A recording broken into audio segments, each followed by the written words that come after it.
It's intern John. This holiday season, spend more time enjoying the occasion. Safeway simplifies your holiday prep so you can savor every moment. From gift cards to party trays, beer, wine, and delicious desserts like freshly baked pies, cookies, and custom cakes decorated to order. Safeway is your holiday headquarters. So make sure to visit your neighborhood Safeway today or shop online for easy pickup or delivery. They're here to help you. Sincerely, Safeway, your favorite local supermarket. My brother-in-law died suddenly, and now my sister and her kids have to sell their home. That's why I told my husband we could not put off getting life insurance any longer. An agent offered us a 10-year, $500,000 policy for nearly $50 a month. Then we called SelectQuote. SelectQuote found us identical coverage for only $19 a month, a savings of $369 a year. Whether you need a $500,000 policy or a $5 million policy, SelectQuote could save you more than 50% on term life insurance. For your free quote, go to SelectQuote.com. SelectQuote.com. That's SelectQuote.com. SelectQuote. We shop. You save. Full details on example policies at SelectQuote.com/commercials.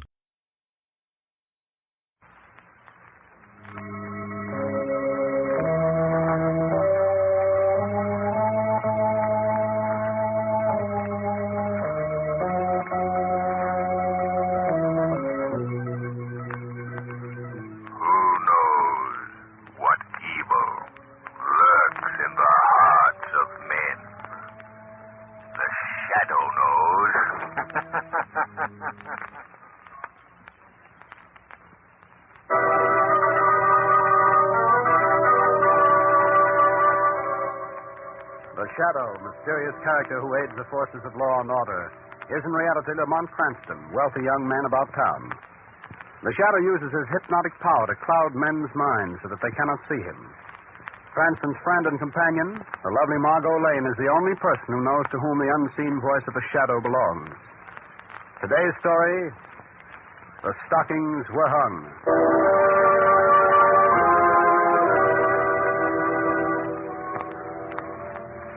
This is a story of Christmas time in a great city.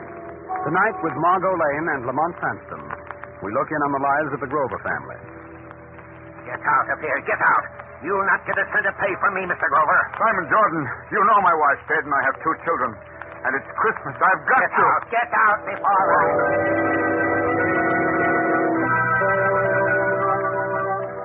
It's Christmas time in a great city. As our scene opens, we find Margot and Lamont coming down on the elevator from Margot's apartment. Yeah, here's where we get out, Margot. Where now? Over to the club, Lamont, to pick up a Christmas basket of food to deliver. Good. Oh, look, Lamont, it's snowing. What do you think of that? I want to stop the corner and see my friend Spike. Spike? Yes, Spike Grover. He's a newsboy. I always find my papers for him. There's Spike on the corner. Busy little man, isn't he? I always give him $5 for Christmas. In spite of all you've said about organized charity, giving one isolated newsboy $5. But, Lamont, this is different. Your papers. I should say it is different. It isn't even Spike. Paper, mister, paper. Yes, the young lady would like a paper to cover her new hat. If you can call that Christmas tree ornament a hat. Where's Spike Grover? Spike's got family trouble. He's a pal of mine, Spike. He tells me everything. He knows I can keep a secret. Family trouble? Well, it's very confidential. You see, Spike and his sister Jane, you see, they haven't got any mother. They only got a father. And you see, I don't tell anybody, but Spike's grandfather owned the Grover Importing Company. Wait a minute. You're way ahead of me. Now, look. Spike's grandfather owned the Grover Importing business, and Spike's name is Grover. So Spike and his father should own the Grover Importing business. And, well, it seems there's a fellow named Jordan worked for Spike's grandfather. And the way I figure it, this fellow Jordan put the snatch on the whole business. Did what? Lady, you wouldn't understand. I was just telling this gentleman here, as far as I can figure, this old miser named Jordan steals the whole business right out from under Spike's father's nose. So a couple of days ago, Jordan fired Spike's father from his own business, mind you. Ain't that awful? But where's Spike? And where's his father? Lady, if I knew that, I'd tell Spike. Well, where does he live? He lives in the old house down on South and 7th Street. What's your name, son? They call me Gabby. But, you know, I could never figure out why. No? Well, Gabby, here's a Christmas present for you. Oh, thanks. Gee, thanks, mister. Merry Christmas, Gabby. And the same to you, lady. Bye. Well, you go over to your club and pick up the Christmas basket, Margot. I think I'll go down and see Spike and family. I'll pick you up at the club, Margot.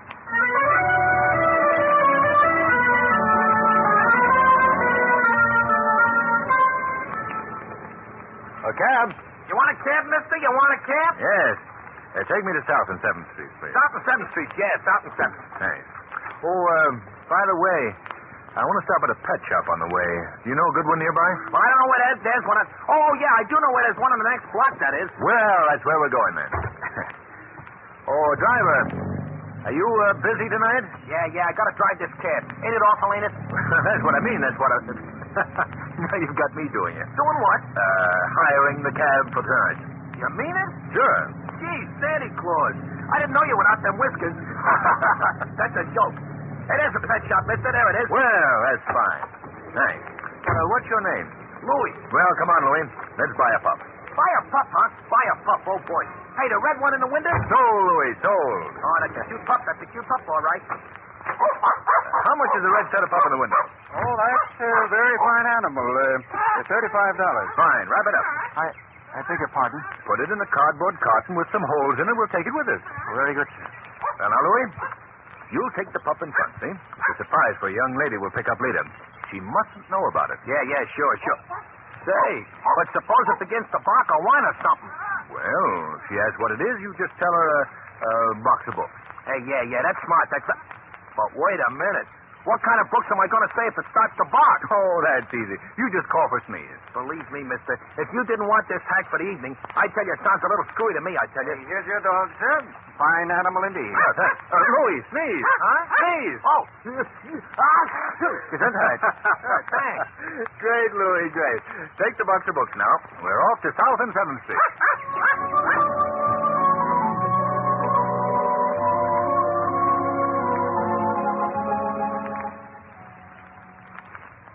Brother would be very mad if I didn't make these cookies just perfect for Daddy. Let me see. Here it is, Mother's recipe for Christmas cookies. 1 1/4 cups of flour. I've got that. 1 1/2 teaspoons vanilla. Maybe nobody would notice if there's no vanilla in them. 1/3 cup of sugar. 1 egg. And 1/2 cup of butter. 1/2 cup of butter? I haven't even got half a cup of butter. Oh, I wanted so much to surprise Daddy. Well, that's no way to feel on Christmas Eve. What's the matter, Jamie? I haven't got hardly any butter. Well, we'll take care of that in a minute, Jamie. But I came here looking for your brother Kingsley. But I don't know where my brother is because he's looking for my father. And I don't know where my father is. Daddy hasn't been home for 2 whole days. Oh, easy, Jamie. Well, Kingsley says Daddy will be home for Christmas. I'm sure he will. But now Kingsley's gone. I haven't any butter, and Mother always makes such good Christmas cookies. Well, now look, Janie. I think this will give you all the butter you want and anything else you might need for your Christmas cookies. Oh, it's $5. You can't expect me to find your father and Kingsley if you don't have Christmas cookies ready for them when they come home. Will you really bring them home? I'll try, Janie. I'll try.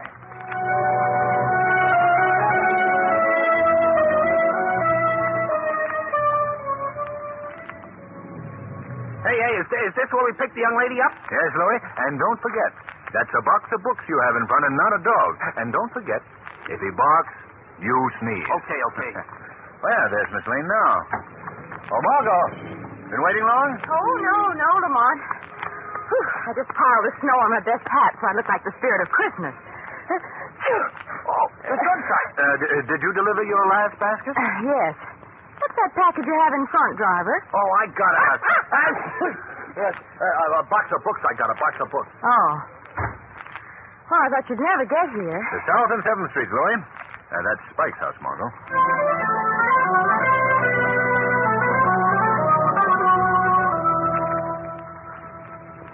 You wait here, Louie. Yeah, sure, boss. Sure.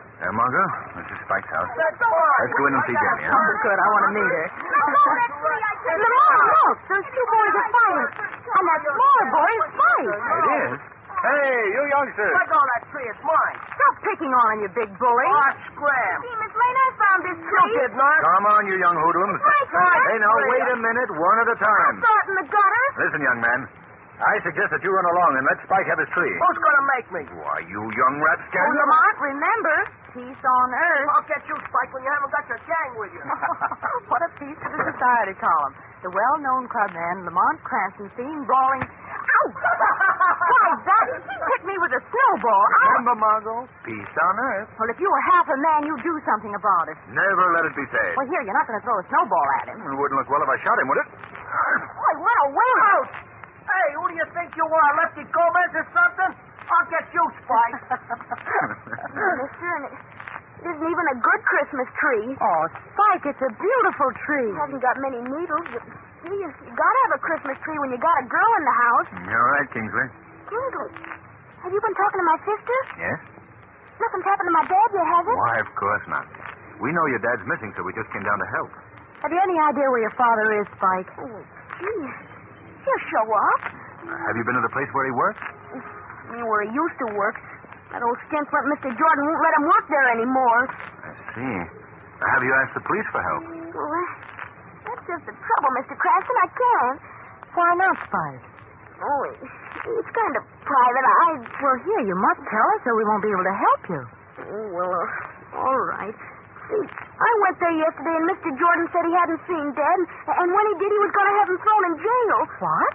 Yeah. Mr. Jordan said my dad did something to the books or something, and that he was a thief. My dad wouldn't do anything like that. I'm sure he wouldn't, Spike. Bet he wouldn't. Especially because that business really belongs to him, and it's supposed to belong to me someday when I get big. If anybody's a thief, it's that old skinflint Mr. Jordan. Now, look, Spike. The first thing we've got to do is to find your father. Yeah. The best thing to do is to get the police to help us. Oh, but maybe they'll arrest him. But you and I both know that your dad didn't do anything wrong. Yeah, that's right. Maybe they can find him, huh? Maybe they can find him. Sure they can. You tell me what he looks like. Then you and Miss Lane go in the house, and I'll go to police headquarters.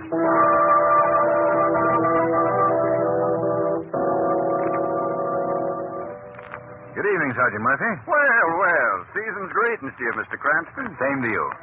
Sergeant, Kingsley Grover Sr. has been missing for 2 days. Tell me what he looks like, and we'll start looking. His son Spike told me that he was 5 feet 10, weighed about 165, was wearing brown overalls. Calling all cars. Missing since last Friday. Kingsley Grover Sr. Height 5 feet. Harbor Patrol. This is headquarters. We're looking for Kingsley Grover Sr. Height 5 feet dead. Wait.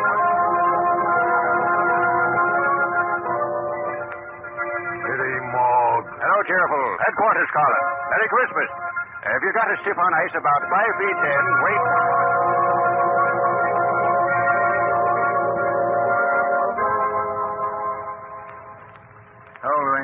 Hello, Mr. Cranston. Did you find out anything about Spike's old man at police headquarters? No, not yet. Miss Lane's still in the house? Yeah, she's there with Spike and his sister. Say, the dog's all right. I didn't have to sneeze or nothing. He was so quiet, I thought he was froze or something. So I put my hand inside the box. You know what happened? No. He bit my finger. He's a card, all right. He's a card. Keep up the good work, Louie. I'm going in the house. Okay, boss, okay. Hello, everybody. Oh, Mom, come around here. These gentlemen. Gee, you were gone a long time, Mr. Cranston. The police find him? They'll get him soon, Spike. Don't be impatient now. No, I won't be impatient. Say, would it be bad if you and Miss Lane went into the other room for a minute? I want to talk to my sister. Do you mind? No, of course not, Spike. Come on with me, Lamont. It'll only be a second. Take your time, Spike. Look at Jamie. We'll find him in time for Christmas.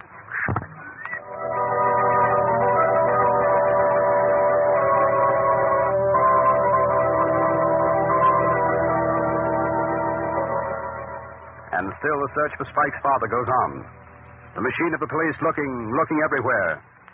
Hours pass, and no word. Now we find Kingsley going up to old Mr. Jordan's office. Mr. Jordan! Who is it?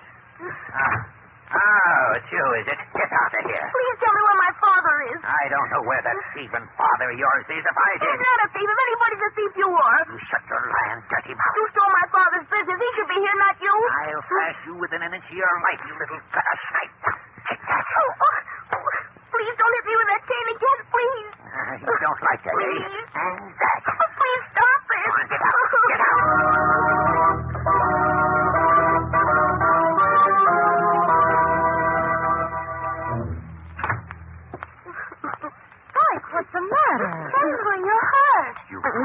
did.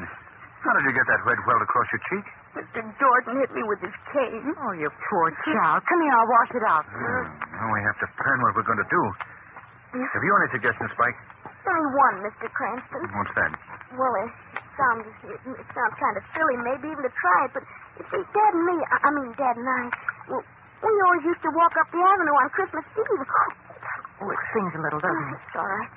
Well, anyway, we'd look in the store windows and we'd see what we'd buy for ourselves and Jamie and Mother when she was alive.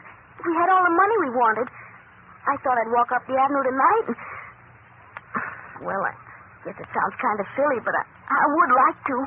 That's a wonderful idea, Kingsley.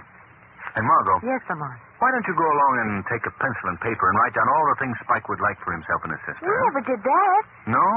Well, just think what fun you'd have. Talking it over with Jamie afterwards if you had a list. Gee, that's right. Let's go. Wait, and you know, we might even run into Dad. Well, sure you might. Aren't you coming with us, Mr. Cranston? Well, yes, of course. I'll join you on the avenue, but first I want to get to the police station again and check up. Oh, Jamie. Yes, Kingsley? You better stay here and watch those cookies don't burn again. All right. I'll be with you in a little while.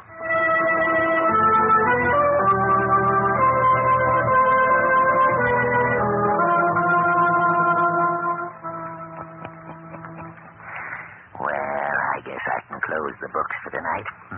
I've had a good year. Who's there? No one.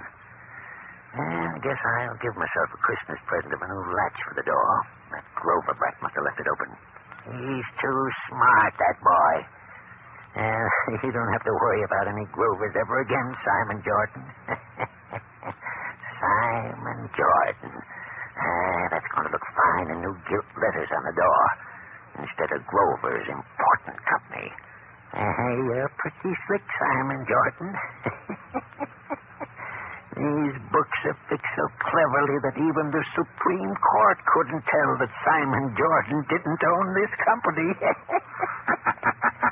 Hey, what was that? Who said that? No one said anything, Simon Jordan. I was just enjoying your joke with you. Where are you? I can hear your voice. Of course you can hear my voice, Simon Jordan. But you can't see me. I'm in the shadows. The shadows of your mind. Go away. Go away from me. I thought you might be lonely. No, I'm not. Go on, go away. I came to ask you about the Grovers. Hey? What do you know about the Grovers? Enough, Simon Jordan. Enough to know that your altered books would not fool the Supreme Court. Hey? You're not a spirit, are you? In a sense, yes. I try to represent the spirit of honesty and justice. And when Simon Jordan beats a child with his cane, steals from the father of that child like a low, sneaking thief, then I must talk to Simon Jordan. I'm not a thief. No. I should not disgrace thieves by calling you one of them. Hey? You're a man too mean to be a thief, Jordan. Yeah. What do you want from this world? None of your business what I want. I'll tell you. You want money. Nothing but money. I feel sorry for you, Simon. Oh. I'm going to go now. But I want to leave one thought with you. Eh? You're an old man. You don't have much longer to live. What? All your life's work is your money. It's rather an empty victory, isn't it? You're alone in the world. Your money doesn't do anyone any good, Simon Jordan. Eh? But you can rest easy in your shriveled soul because the Grovers will be taken care of. The shadow will take care of them. The shadow.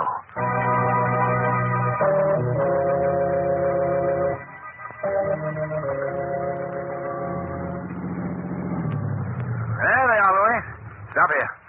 Margot, Spike. Oh, hello there, Lamont. I thought I'd never pick you up. We're beginning to worry, too. How are things down at the police station? Well, not much news yet, Spike.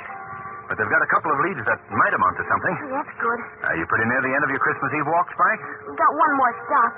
Pop and me always stopped in here at the cathedral, just to get out of the cold for a minute. You don't have to be afraid. They'll let you in. If you take us, they will, Spike. Up these steps. Lamont, I didn't know there were as many windows in town. I'm dead. I've got a list of presents as long as... Oh, there's your arm. Don't sweat, Miss Lane. I hope you've got a preferred list. Oh, I have. Here, in here. Boy, this door's heavy. Now, with the season football has been well stop here and listen. All right, Spike. Look, Lamont, that poor man over in the corner. Yes. Mr. Cranston, it's my dad. What? It's my dad. Daddy. Dad, speak to me. Speak to me.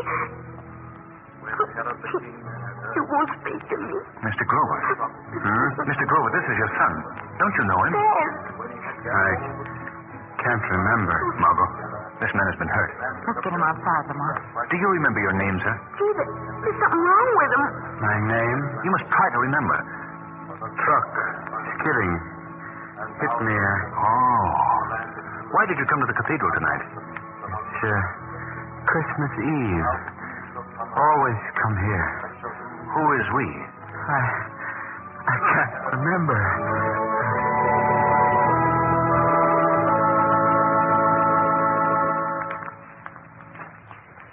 Really? Miss Lane leave some packages with you? Did she leave some packages? Did she leave some? She dumped them in the back of the hack and went to the kids.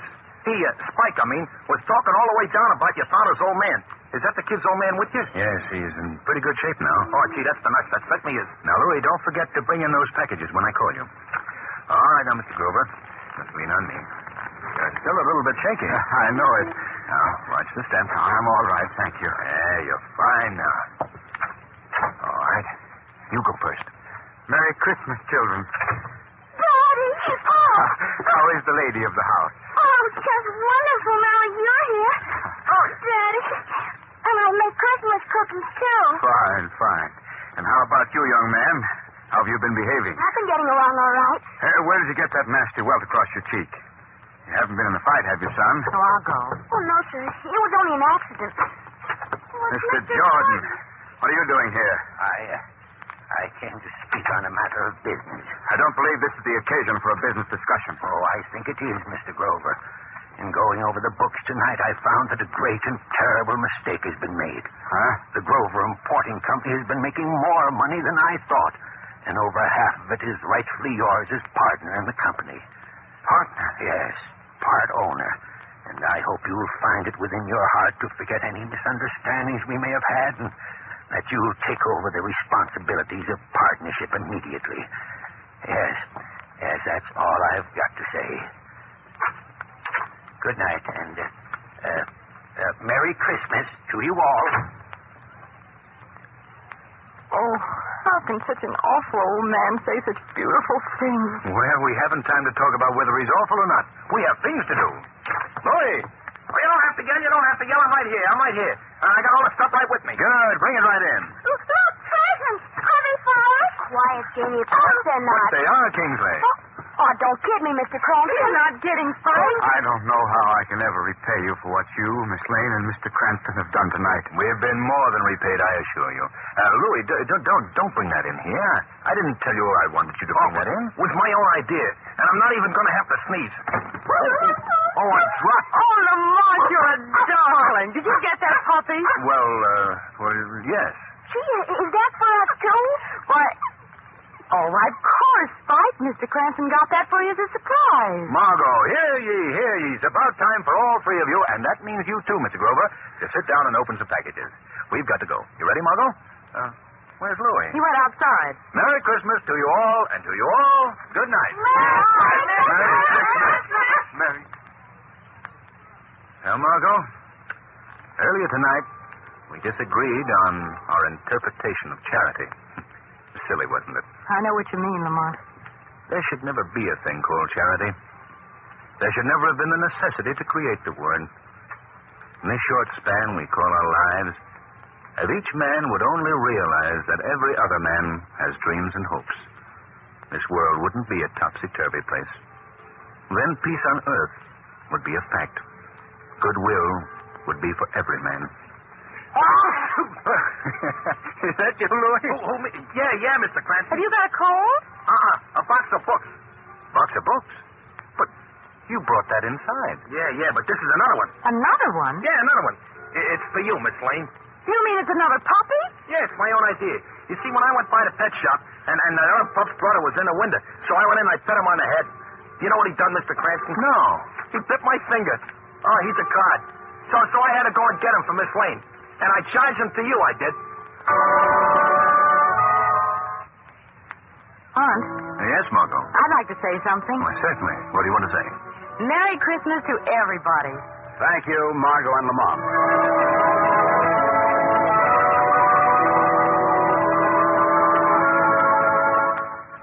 Today's program is based on a story copyrighted by the Shadow magazine. The characters, names, places, and plot are fictitious. Any similarity to persons living or dead is purely coincidental.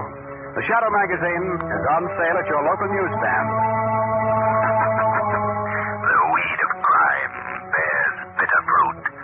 Crime does not pay. The shadow knows.